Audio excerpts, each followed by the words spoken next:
Começa agora os 10 mil deles. O reality cast que faz o seu tempo render.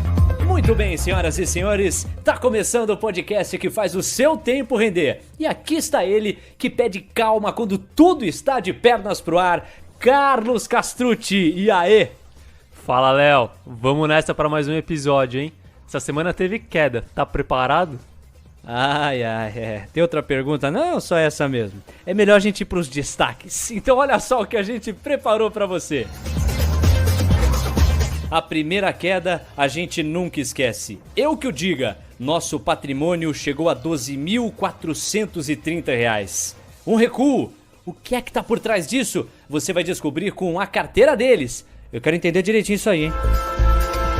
Na carteira de notícias, grupo de investidores internacionais ameaça sair do Brasil por conta do desmatamento. Banco Central adota medidas para créditos a empresas. E aprovação do marco legal do saneamento básico. Tudo que agitou o mercado. Uma entrevista exclusiva com Jefferson Mariano, analista socioeconômico do IBGE. Ele destrinchou a pesquisa do Instituto que apontou a pior queda histórica do comércio varejista no Brasil no mês de abril. É o Palavra em Ação. No Beabá da Bolsa, vamos explicar o que é EBITDA. Sigla confusa? Será que o conceito é confuso também? Xepa de feira, sucesso dos podcasts, mico e piso subterrâneo. Tudo isso só vai fazer sentido no Ibovespa.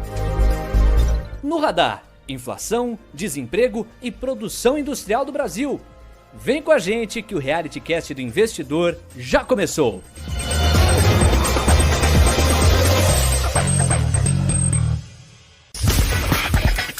A carteira deles. Meus amigos, uma queda de 1,4% chegou ao nosso patrimônio. Como a gente destacou há pouco, R$ 12.430. O Ibovespa da semana passada para essa chegou a uma média aí de 95.980 pontos, uma queda de 0,1%, ou seja, o nosso patrimônio acabou recuando um pouco mais, e o dólar está cotado a uma média de R$ 5,33, apresentando uma queda da última semana para essa de 0,3%. O balanço da semana é com o nosso poeta Carlos Castrucci. Léo, agora eu tenho uma queda para explicar, hein? A primeira. Vamos ver se eu me saio bem aqui e convenço vocês. Em relação às oscilações aqui que a gente viu nessa semana, o que é importante só destacar, tá? A gente, por coincidência, a oscilação do Ibovespa e do dólar foi pequena entre o último episódio e esse. Quem vê essa fotografia imagina que foi uma semana tranquila, mas ela não foi. O Ibovespa chegou a cair 3% desde a máxima, chegou a ficar positivo e no final fechou no 0 a 0. E o dólar, que é o que tem me preocupado mais, para você ter uma ideia, ele chegou a ser cotado próximo a R$ 5,15, ou seja, em menos de uma semana ele variou mais de 23 centavos. É uma coisa assim muito expressiva e que mais uma vez atrapalha as empresas locais e afasta o investidor estrangeiro. A gente precisa de uma moeda mais estável e tem que ficar de olho nisso. Bom, ela não só aparece quando há subidas, ela também aparece quando há queda no sentido amplo do nosso patrimônio. De novo, a IRB volta a ser discutida aqui no nosso podcast, porque agora é aquela hora em que eu pergunto, Carlos, qual a empresa mais cresceu? Ou qual a empresa que mais cresceu na nossa carteira? E a IRB volta aqui. Ela tinha caído demais no último episódio, agora subiu 11,6%. Essa empresa aí tá numa sequência, já 4 episódios seguidos. Eu tô falando que ela gosta do nosso podcast. Lembra pra galera o que a IRB é em essência? A IRB é uma empresa de resseguros. É a principal resseguradora brasileira. O que é uma empresa de resseguros? É uma empresa que faz seguro para seguradoras. É simples assim. E aqui que a gente pode atribuir essa volatilidade tão grande do preço das ações da IRB? Bom, eu já comentei bastante assim qual que foi o histórico da IRB recente que causou uma queda enorme nas ações dela. E agora sim, falando da volatilidade dela especificamente, o que acontece? A gente está muito no escuro ainda. Essa empresa vai divulgar os resultados referentes ao primeiro trimestre desse ano na semana que vem. E tem uma grande expectativa em cima disso. Ninguém sabe se eles vão vir bons ou ruins ou muito ruins. Mas mais importante do que isso, as pessoas estão esperando para ver como que a nova diretoria vai se comportar em relação às informações que ela presta para o mercado e a transparência da empresa em si, que é algo que estava muito comprometido com a diretoria passada. É possível que ela apareça semana que vem aí de novo, hein? Não sei se para cima ou para baixo, mas ela é uma grande candidata ao próximo episódio. Vamos aguardar os próximos capítulos então com a IRB. Ela já tá virando sócia aqui dos 10 mil deles. Pra gente não perder o padrão, Carlos, qual a empresa que menos cresceu ou que até decresceu na nossa carteira nessa última semana? Bom, a empresa que mais caiu na nossa carteira essa semana foi a Cielo. Ela teve uma queda de 6%.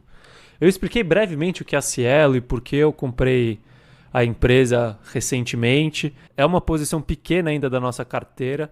Então aqui eu vou explicar brevemente o porquê ela caiu, tá? Ela caiu porque... Lembra na semana passada a história do WhatsApp, dos pagamentos por WhatsApp, onde a Cielo seria a adquirente, ou seja, seria por onde as transações passariam pelo WhatsApp? Sim. Então, essa semana o Banco Central e o CAD optaram por suspender essas operações do WhatsApp, o que na minha visão é super prudente, tá? Por quê? Porque a função do Banco Central nesse caso é analisar se realmente as transações são seguras. E no caso do CAD, é para verificar se as condições de competição no mercado de adquirência continuam saudáveis. O que é mercado de adquirência? Assim, um resumo bem simples, são as empresas que recebem os pagamentos dos cartões de crédito ou débito e repassam esses valores para os vendedores. Mas, na minha visão, essa não é uma notícia negativa para a Cielo, porque essa suspensão, para mim, não significa que esse pagamento por WhatsApp não vai acontecer. Significa que está sendo só averiguado todas as condições necessárias para que a gente consiga ter um mercado seguro e competitivo e, a partir daí, liberar que a Cielo continue essa parceria com o WhatsApp e que os pagamentos via esse aplicativo sejam liberados. Então, a princípio, é uma regulamentação, uma organização do terreno para que esse tipo de transação possa ocorrer, o que apenas posterga a relevância que a Cielo deve conseguir oferecendo esse tipo de trânsito, de serviço. Exato, é um serviço novo, né? Ele precisa dessa averiguação toda. Independente disso, mais importante do que o faturamento que viria dessa parceria com o WhatsApp, o que me fez comprar a Cielo é, primeiro, a sinalização de que a empresa está evoluindo e buscando evolução e inovação. E segundo, a diferença do valuation, que a gente chama, entre a Cielo e as concorrentes, onde a Cielo aparenta estar muito mais barata do que essas. Valuation, que a gente pode entender como o valor da empresa, esse conceito complexo que a gente vem discutindo basicamente desde que o programa começou.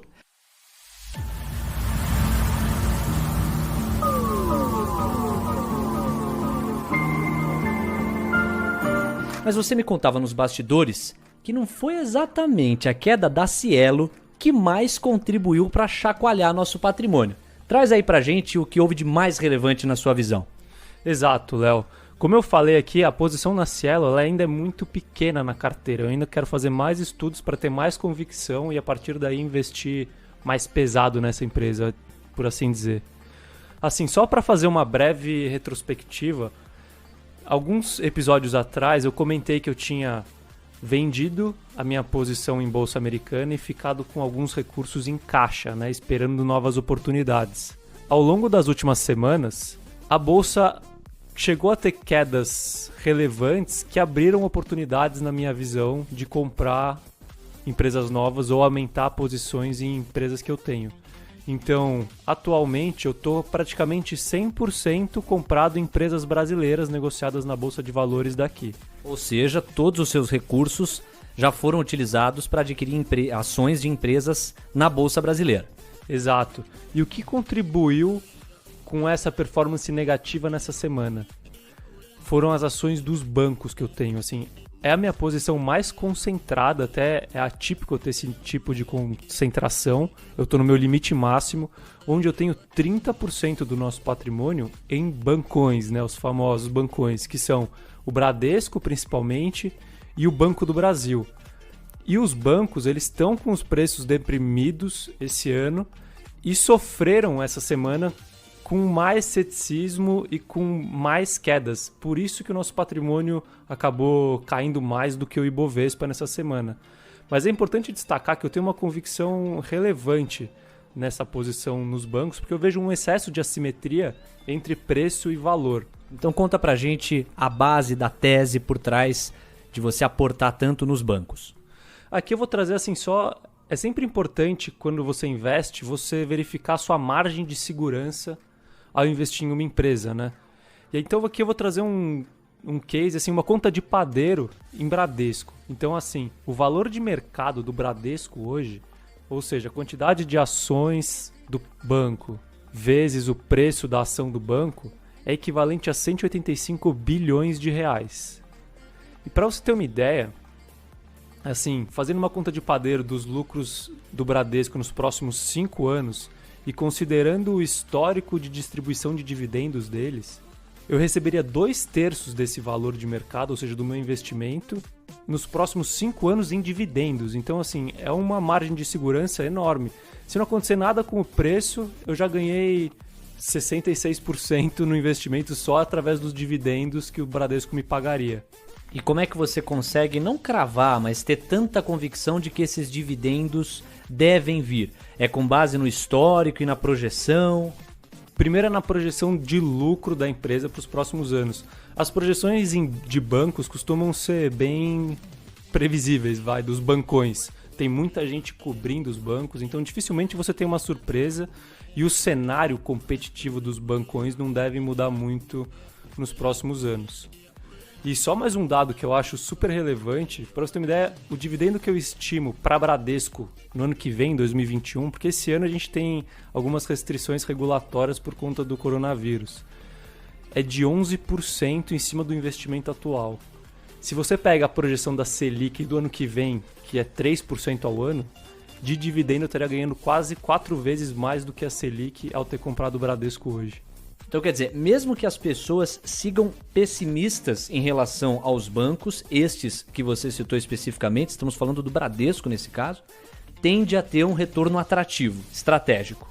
Exato, mesmo se os preços não se mexerem, eu vou estar recebendo um retorno relevante através dos dividendos desses bancos, ou seja, tem uma margem de segurança grande para esperar que esse ceticismo com os bancos acabe. @os 10 mil deles. Porque o seu tempo também rende nas redes sociais. Carlos, vamos dar sequência à série que a gente inaugurou semana passada sobre como calcular o valor de uma empresa. Hoje, a gente vai entender o mercado em que as empresas atuam, ou pelo menos considerar o quanto isso é importante antes de se cogitar investir numa empresa. Traz aí alguns pontos pra gente, Carlos.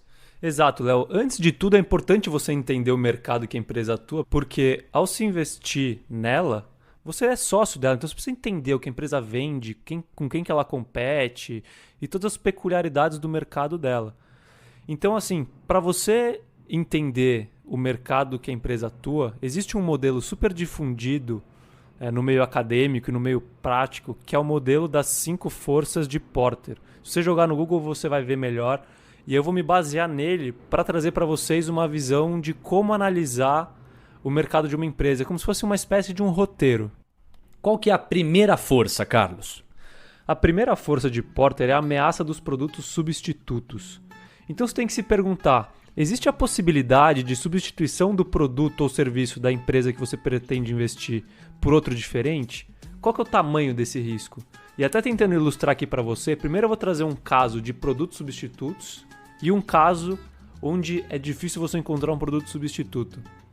Aqui, por exemplo, hotel. Hotel sempre foi um negócio bom e de repente surgiu o quê? Airbnb. Ou seja, é um produto substituto, é uma concorrência que os hotéis não enxergavam e que chegou, entendeu? Agora, na outra ponta, por exemplo, uma empresa que distribui energia elétrica. Alguém vai inventar alguma coisa que substitui a energia elétrica? Você vai parar de usar energia elétrica? É difícil você imaginar que um substituto chegue algum dia. Curti. Força 2. A força 2 é a ameaça de entrada de novos concorrentes, ou seja, em vez de produtos que substituem, é o mesmo produto feito por outra empresa. E aqui o que você tem que se perguntar? Primeiro, existem barreiras de entrada para novos concorrentes? É difícil um concorrente entrar no seu mercado ou é fácil? E essas barreiras são grandes ou são pequenas? E aqui eu trago outros exemplos antagônicos também. Ou aqui um mercado onde as barreiras de entrada são baixas e é fácil você ter novos concorrentes. É o mercado, por exemplo, de loja de roupas de marcas diversas. Então vamos supor que você tem uma loja que você vende marcas diversas na rua, na esquina da sua casa. O quanto é difícil alguém chegar e abrir uma loja de roupas de marcas diversificadas também na sua frente. É pequeno, entendeu? A barreira de entrada é pequena. Basta a pessoa ter dinheiro suficiente para conseguir pagar o aluguel da loja e para comprar um estoque, pronto, você tem um concorrente. Agora, na outra ponta, imagina, por exemplo, a Petrobras, que faz exploração e produção de petróleo.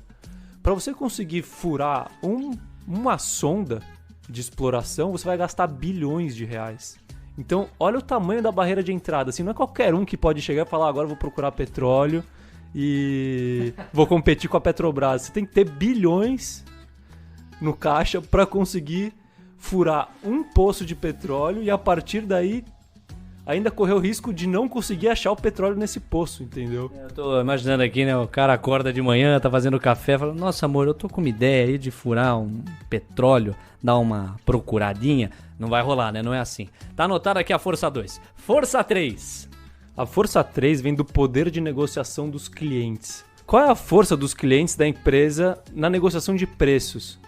Aqui, por exemplo, você tem muitos ou poucos clientes que compram da empresa. Imagina que tem uma empresa que um cliente representa 10% do faturamento dela. Pô, imagina a força que esse cliente tem para negociar preço, porque se a empresa perder esse cliente, ela perdeu 10% do faturamento, entendeu? Então aqui você tem um caso de uma força elevada de um cliente de uma empresa. Me lembra até aquele princípio básico de investir, que é o da diversificação. Se você não diversifica os seus clientes, você fica muito na mão deles, em potencial. Força 4. Bom, a força 3 eu vim do lado do faturamento da empresa, né? Que é o poder dos clientes de negociar preço com você. A força 4, qual que é? É o poder de negociação dos fornecedores da empresa. Então vem na parte de custos. Então o que você tem que se perguntar é, qual que é a força dos fornecedores da empresa na negociação de preços? Então, mais uma vez, você depende de poucos fornecedores que têm a capacidade de negociar preços elevados com você, ou se um fornecedor cobrar demais, você consegue simplesmente ir pro vizinho e comprar dele, entendeu? Essa é uma força super importante que tem que ser avaliada também. É como diria o meu pai na churrasqueira lá em casa, quem tem dois tem um, quem tem um não tem nenhum. Força 5. Essa é a última força e o nome dela é a rivalidade entre os concorrentes. Então aqui, mais uma vez, quais são as questões que você tem que fazer? Quem são os concorrentes e qual a posição da empresa que você pretende investir perante eles? É um mercado fragmentado, ou seja, existem várias empresas com parcelas pequenininhas desse mercado, ou é um mercado disputado por 2 ou 3 empresas, ou seja, um mercado concentrado? Mas existe diferencial entre os produtos ou é algo facilmente replicável? Existe necessidade de resposta caso o concorrente tome uma ação de reduzir preços, por exemplo? Então aqui, um exemplo onde existe uma rivalidade grande entre os concorrentes é no mercado de refrigerante, por exemplo. Então imagina que você tem o refrigerante A e o refrigerante B, que são muito parecidos, e aí o produtor do refrigerante A resolve derrubar os preços dele. A tendência é que os compradores vão todos comprar mais A do que B.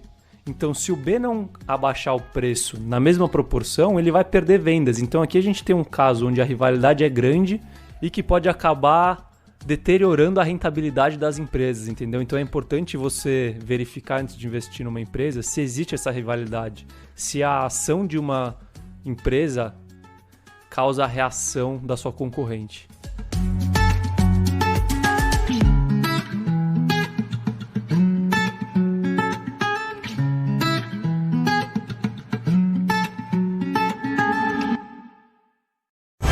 Diário do Investidor.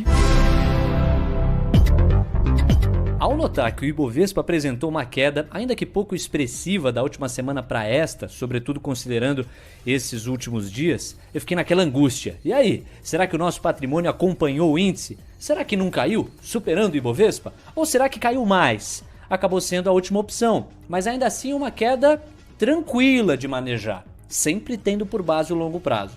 Mas aquilo que mais me chamou a atenção, ou que vem chamando na verdade, é a volatilidade de algumas empresas como a IRB.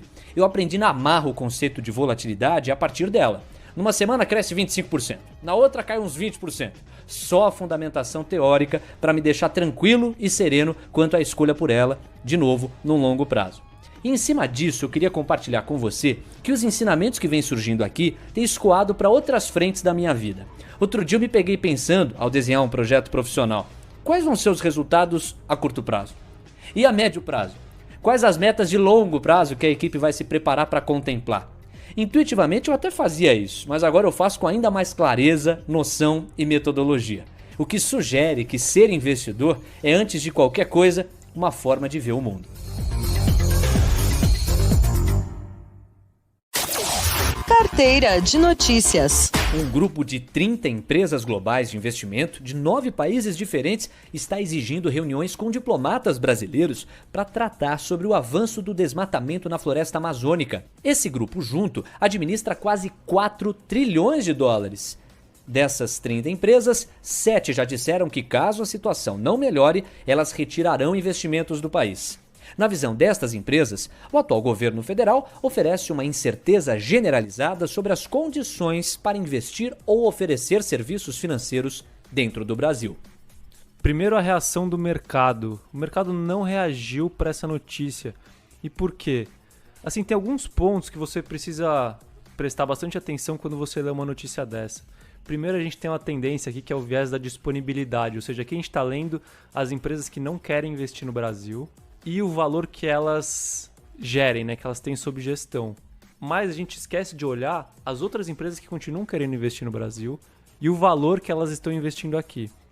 Então, assim, primeiro, o que a gente precisaria saber para ver se é relevante ou não no ponto de vista financeiro. É claro que no ponto de vista de sinalização não é positivo, né? A gente está com uma imagem para alguns investidores de um país que não cuida da fauna e da flora, e isso é prejudicial. Mas do ponto de vista financeiro, falta a gente saber, apesar deles gerirem quase 4 trilhões de dólares, quanto desse dinheiro realmente estava investido aqui no Brasil. Pode ser que seja muito, pode ser que seja pouco. Se for pouco, do ponto de vista financeiro é irrelevante. Segundo, é um capital especulativo ou capital de longo prazo? Isso também é importante saber para a gente ver qual que é o potencial de geração de riqueza desse dinheiro quando ele está aqui no Brasil.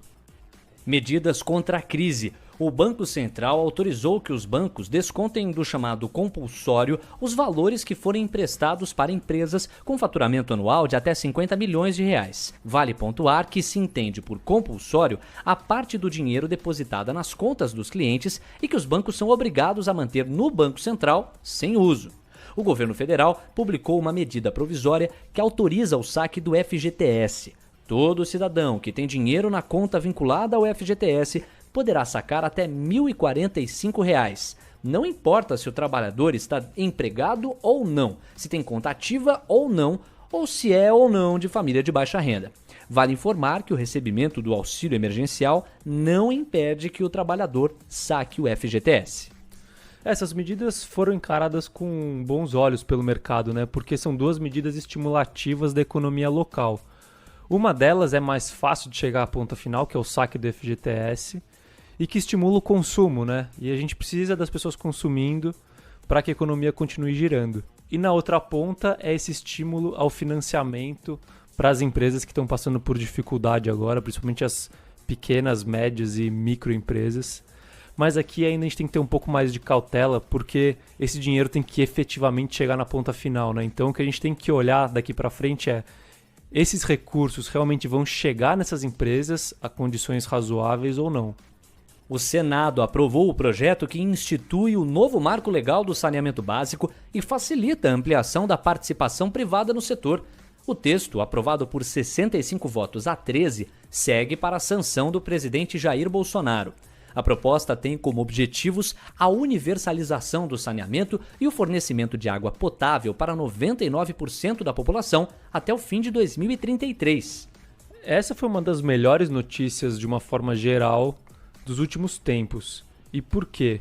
Primeiro porque, assim, do ponto de vista das empresas de saneamento, elas serão beneficiadas porque elas terão que ou ganhar eficiência ou serem privatizadas para se manterem competitivas. Os custos com o pessoal vão ter que cair. Mas esse é o menor dos benefícios, tá? Tem gente que quando vê notícia de saneamento liga direto às empresas de saneamento, mas esquece do resto. E o resto que é o mais importante. Primeiro, para o Brasil, de uma forma geral, aumenta a possibilidade de resolver um grande problema enfrentado por quase metade da população brasileira, que é a falta de tratamento de esgoto e muitas vezes de água potável também. Trazendo para o ponto de vista econômico do Brasil, a projeção de investimento em saneamento básico necessária para suprir todas essas deficiências é de 800 bilhões de reais. Ou seja, isso é dinheiro sendo investido. É claro que é potencial, é diluído ao longo do tempo, e como nada é tão fácil aqui no Brasil, tem chance de que a gente não atinja esse valor. Mas só para fazer um exercício aqui, caso esses números se concretizem, os benefícios potenciais são enormes. Como a gente ouviu na brilhante entrevista do episódio 4, cada real investido em saneamento básico são R$4 de economia na saúde. Ou seja, se a gente efetivamente tivesse esses 800 bilhões investidos em saneamento, seria uma economia de 3,2 trilhões de reais em saúde. É super relevante. E outro dado que eu trouxe aqui que também é relevante do ponto de vista econômico, para cada 1 bilhão de reais investidos em saneamento, criam-se aproximadamente 60 mil postos de trabalho. Ou seja, é claro que não são postos fixos o tempo inteiro, mas ao longo desse tempo de investimento seriam criados aproximadamente 48 milhões de postos de trabalho. Ou seja, é muita gente que seria empregada, que aumentaria a renda e que, por consequência disso, traria um crescimento econômico melhor para o país. A entrevista a qual o Carlos se referiu há pouco sobre a situação do saneamento básico no Brasil foi com Luiz Roberto Pladeval, que tem ampla experiência no assunto. Vai lá no episódio 4 e não deixa de conferir. O Fundo Monetário Internacional, o FMI, aumentou a previsão de queda do PIB brasileiro desse ano de 5,3% para 9,1%. A expectativa difere da projeção de retração de 6,5% do último boletim Focus do Banco Central. O fundo não detalhou os motivos que levaram à piora nas perspectivas para a economia brasileira, citando apenas as dificuldades que alguns países da América Latina ainda têm para controlar a pandemia de Covid-19. A projeção ela preocupa, claro, e assim, o FMI tem os principais economistas do mundo contribuem com o FMI, então você tem que levar em conta essa projeção. O que acontece? Porque a gente tem essa divergência tão grande, como o cenário é tão incerto, você vai ver projeções desde que o PIB vai cair 5% até projeções onde o PIB cai 15%. A divergência ainda é muito grande, ninguém consegue ter nenhuma informação ainda muito palpável, tem muita incerteza. Então assim, é para ficar de olho, mas já é algo que é esperado e o mercado acabou não reagindo a essa notícia por conta disso.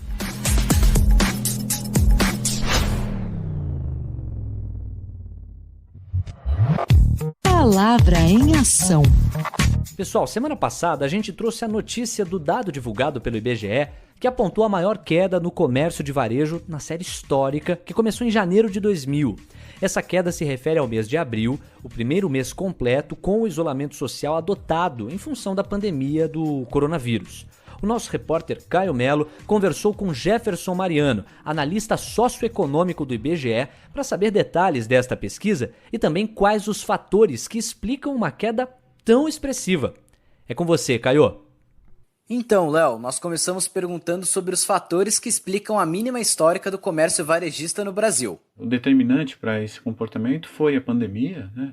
É a primeira edição na qual nós temos o impacto completo da pandemia, ou seja, na edição anterior, no mês de março, ainda havia o impacto parcial e dessa vez há o impacto completo. Então, na verdade, essa intensidade da queda se deve fundamentalmente à pandemia, mas evidentemente que outros fatores também contribuíram, né? Então, indiretamente, nós temos algumas expectativas que não foram contempladas, né? Especialmente no que se refere à questão dos rendimentos dos trabalhadores, né? Teve uma queda muito acentuada da massa salarial e o incremento do desemprego. Então, esses fatores também contribuíram de modo significativo para essa queda no comércio. O mercado projetava uma queda de 12% no comércio. No entanto, ela foi de quase 17%.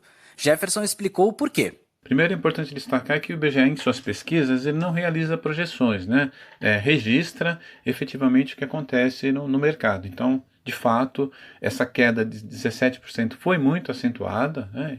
Diferente das expectativas que o mercado sinalizava, em torno de 12%, mas essa queda foi muito acentuada, especialmente em função de algumas expectativas que haviam em torno das medidas para a retomada da economia.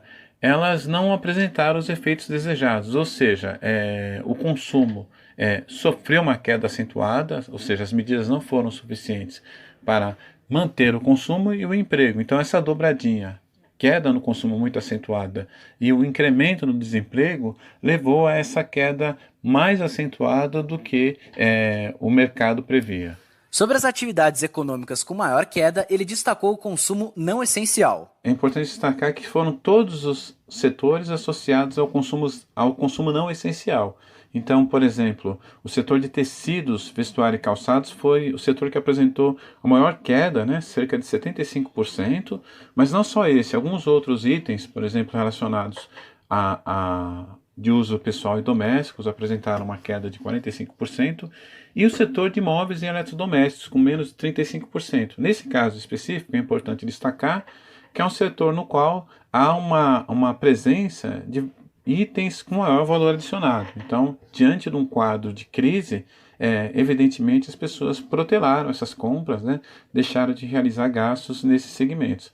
Além disso, outros setores importantes, como equipamentos, material de escritório, assim como livros e jornais, também apresentaram uma queda muito acentuada, né?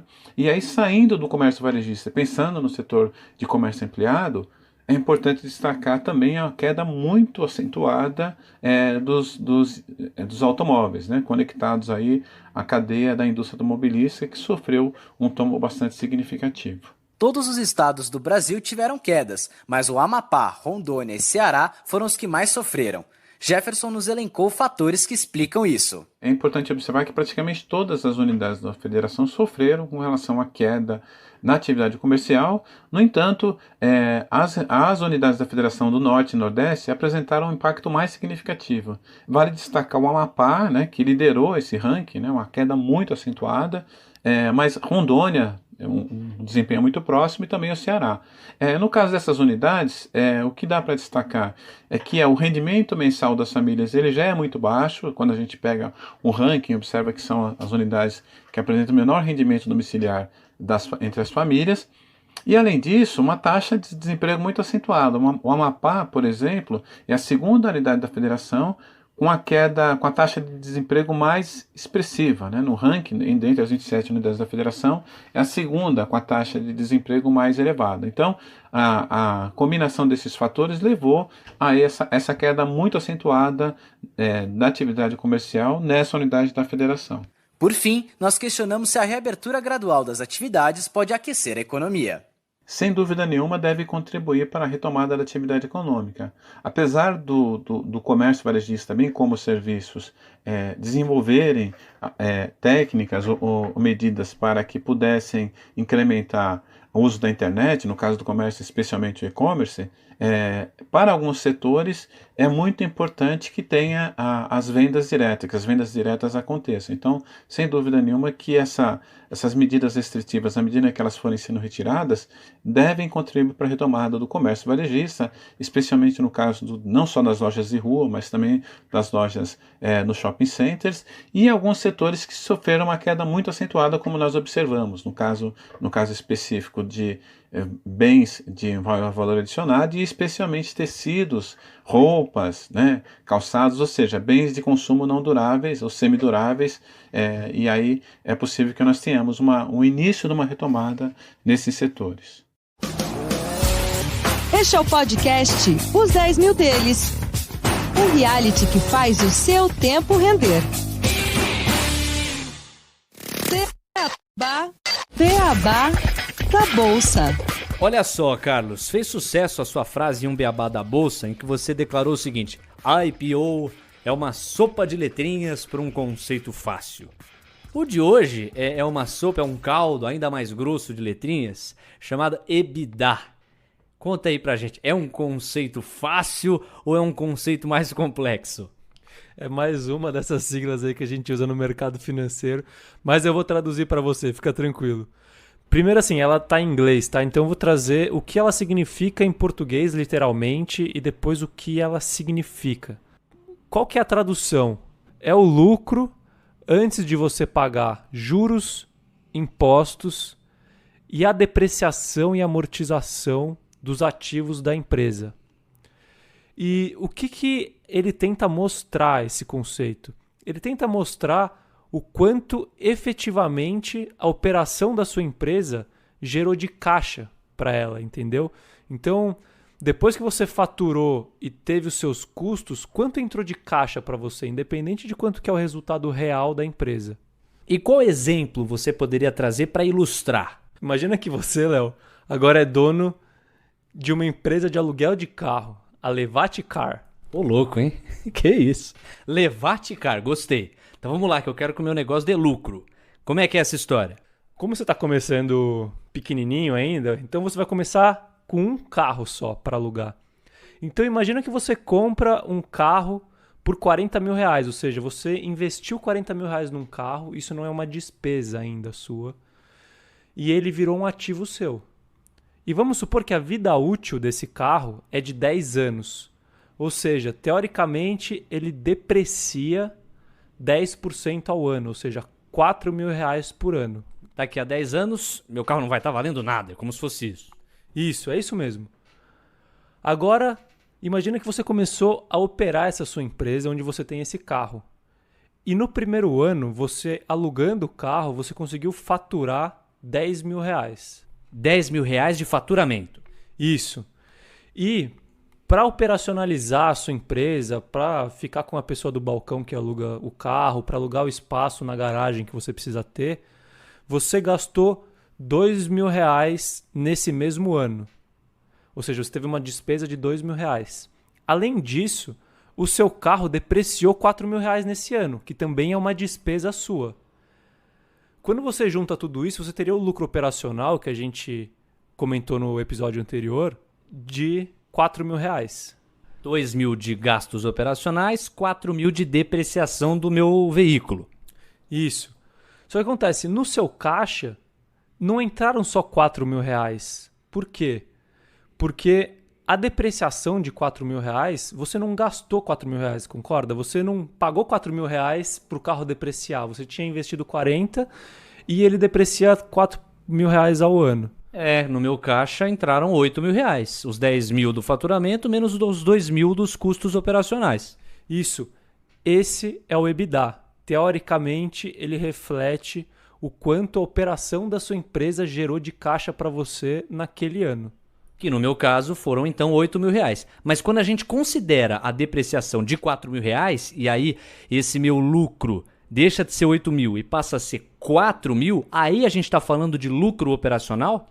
Isso, esse é o número mais realista. Então você usa o lucro operacional para saber como a empresa está indo e o EBITDA você usa para ver qual que é a situação de caixa dela, se ela está confortável ou não. Pô, curti esse tal desse EBITDA, hein? Quando eu inaugurar a Levaticar, vai ser o meu melhor amigo. Então você, investidor, tem que tomar cuidado com essa empresa aí, o Levaticar, para investir, hein? Ô, louco!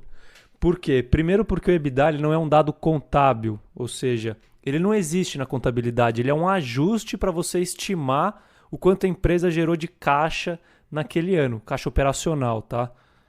E aí o que acontece? Esse é um dado que as empresas conseguem acabar manipulando ele de certa forma, então você tem que estar sempre com o olho bem aberto.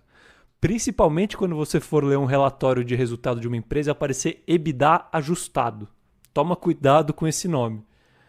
A melhor coisa é você estimar você mesmo qual que foi o EBITDA ou o fluxo de caixa operacional da empresa, ao invés de aceitar o que a empresa passa para você. Tá legal? Olha, vocês que querem investir na Levaticar, você aí do outro lado que ficou interessado, interessada, Pode ficar tranquilo, tranquila, que eu vou levar essas dicas em consideração. Fechado? Aguardo vocês, hein? Levaticar, vem aí. Não, acho que não. Os 10 mil deles. Senhoras e senhores, de todas as idades, de todos os cantos do mundo, chegou a hora de relaxar rindo. Toda vez que este quadro se aproxima, neste programa, as ações da comédia disparam. É hora do nosso... Ibobesta! Ibobesta! A gente sabe que vida de investidor não é fácil, mas a cada dia tá ficando mais missão impossível. O Copom, que é o Comitê de Políticas Monetárias, reduziu a taxa Selic para o menor patamar da história. Foi o 8º corte consecutivo. Selic está em um outro piso da série histórica. No piso subterrâneo daqui a pouco. O juro do Brasil tá tão baixo que juramento não vale mais nada. Bom, na política nunca valeu mesmo. Essa iniciativa foi tomada para tentar fazer com que as pessoas consumam mais. Sabe a xepa da feira? Ainda tem produto, mas quase ninguém comprando. Aí começam a fazer um monte de desconto para ver se o povo compra. Pois é, mas nem assim tá dando jeito. Enquanto isso, um grupo de 30 empresas de investimentos globais estão ameaçando sair daqui se a gente não contiver o desmatamento. Essas empresas juntas movimentam quase 4 trilhões de dólares. Trilhões, com T de tamo ferrado se elas saírem daqui.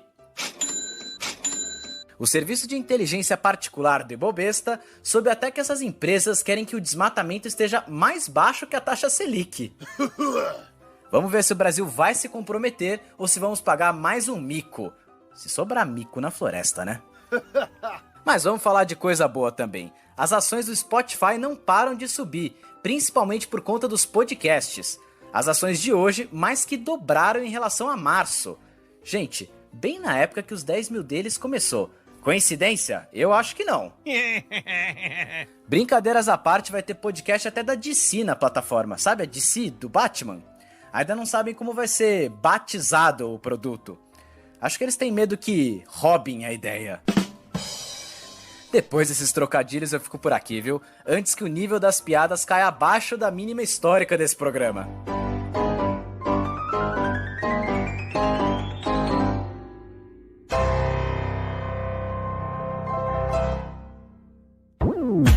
Este é o podcast Os 10 mil deles.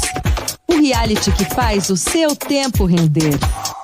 Tá aí o nosso serelepe, Caio Melo, nosso Ibobesta, aqui nos 10 mil deles.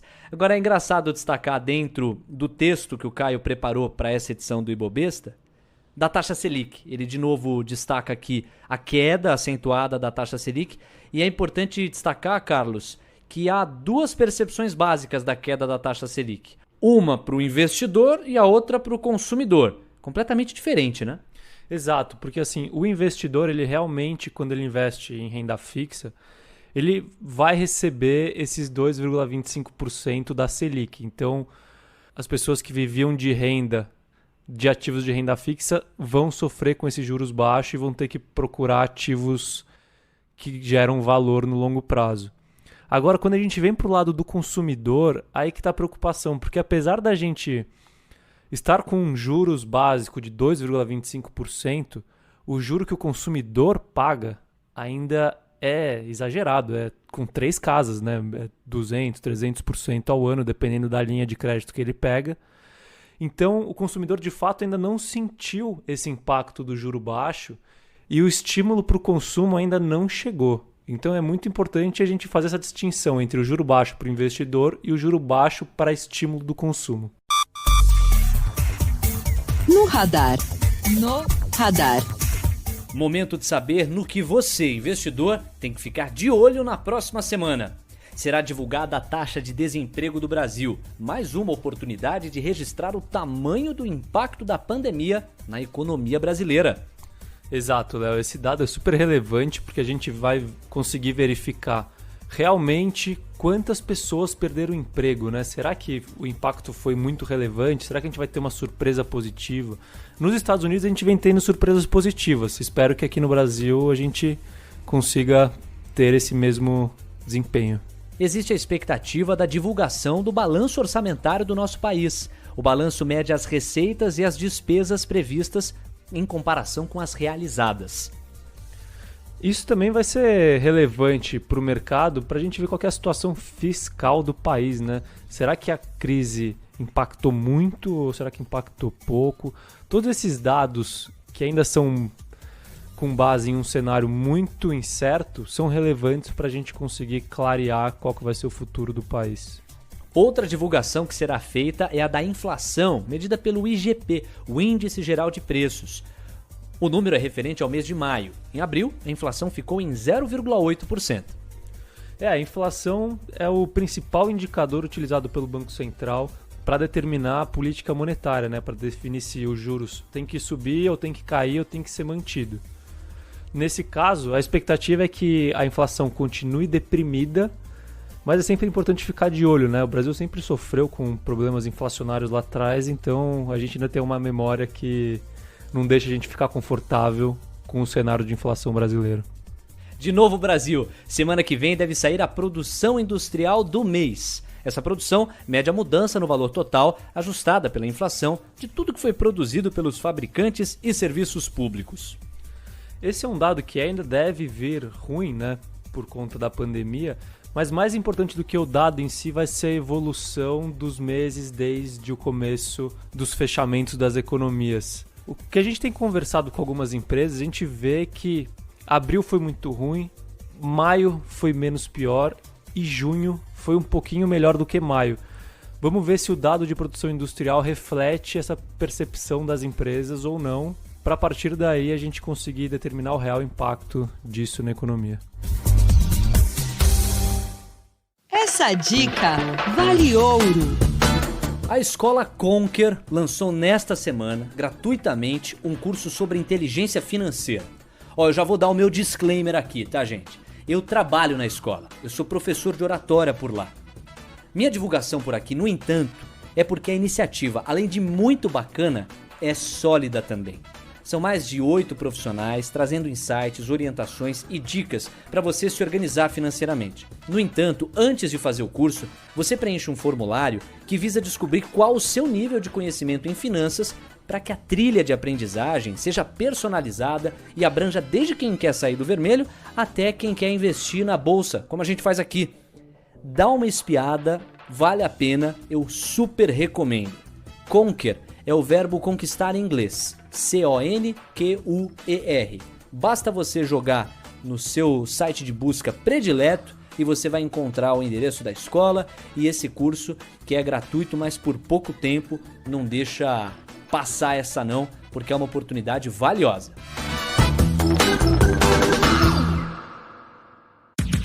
Nas redes sociais, siga a gente, @os 10 mil deles.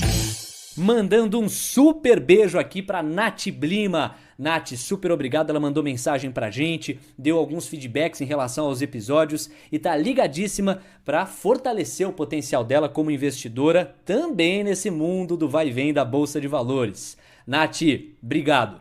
Também mandar um beijão aqui pra Paula Macruz. A Paula é daquelas ouvintes que episódio a episódio fazem assim aquele mapeamento dos principais temas e continua se aprofundando, e nisso ela lembra bastante a Nath, assim, são duas ouvintes que, a julgar pelos feedbacks que tem mandado para nossa equipe, estão aprofundando e gostando demais de todo o nosso conteúdo. Paulinha, super obrigado, receba aqui o agradecimento de toda a nossa equipe. Você também pode fazer parte dessa comunidade, os 10 mil deles, basta acompanhar a nossa página lá no Instagram e interagir conosco, @os 10 mil deles. Esse 10 aí, numeral, 10. E é através da página que a gente traz as perguntas. Essa aqui, Carlos, é do Pedro Figueiredo. Ele vai lá e manda: Carlos, como investir com pouco dinheiro, até R$1.000, por exemplo? Se o projeto fosse os 1.000 deles, a gente faria como para investir?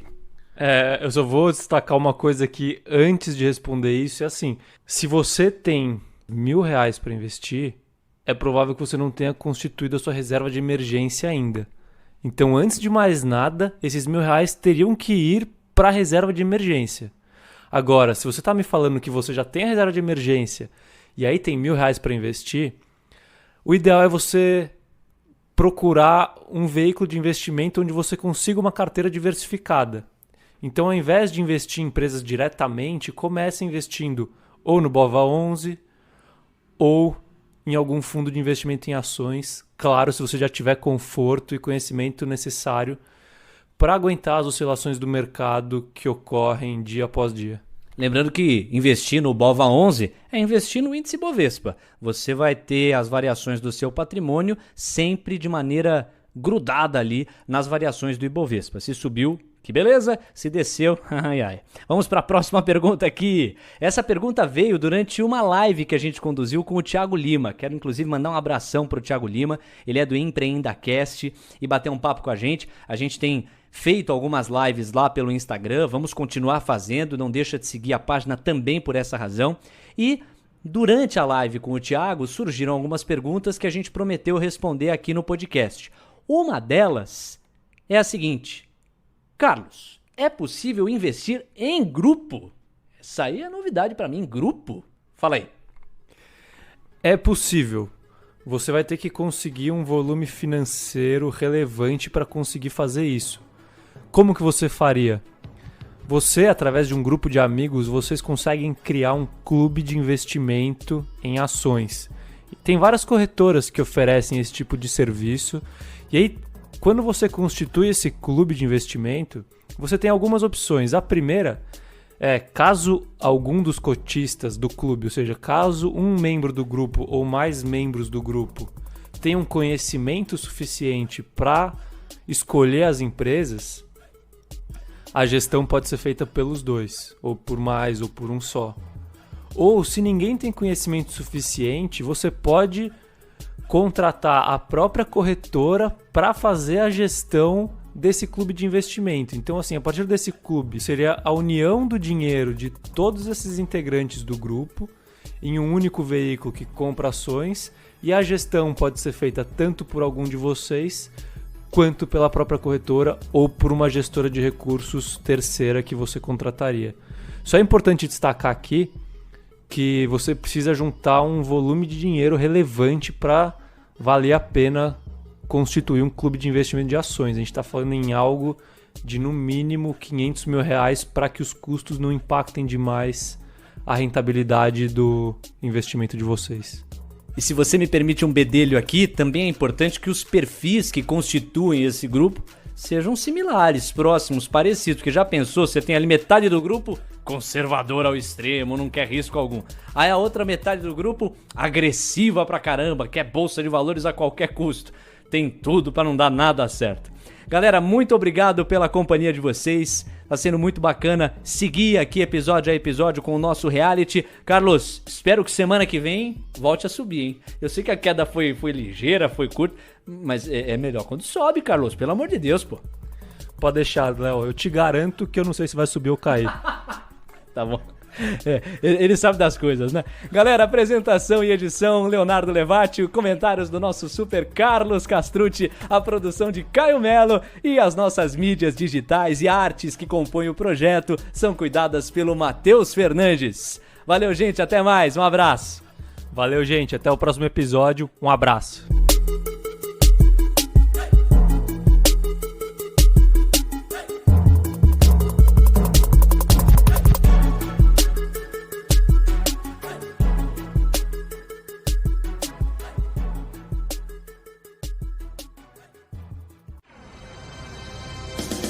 Semana que vem tem mais, uns 10 mil deles. Disclaimer. As opiniões dadas pelo gestor de recursos Carlos Castrucci sobre empresas de capital aberto e demais ativos financeiros investidos por ele podem configurar conflito de interesse com você, ouvinte. Deste modo, reflita sobre a precisão e a validade dessas opiniões a partir dos seus próprios critérios. Além disso, qualquer comentário sobre investimentos reflete única e exclusivamente a opinião do Carlos. Não se trata de qualquer recomendação de investimento.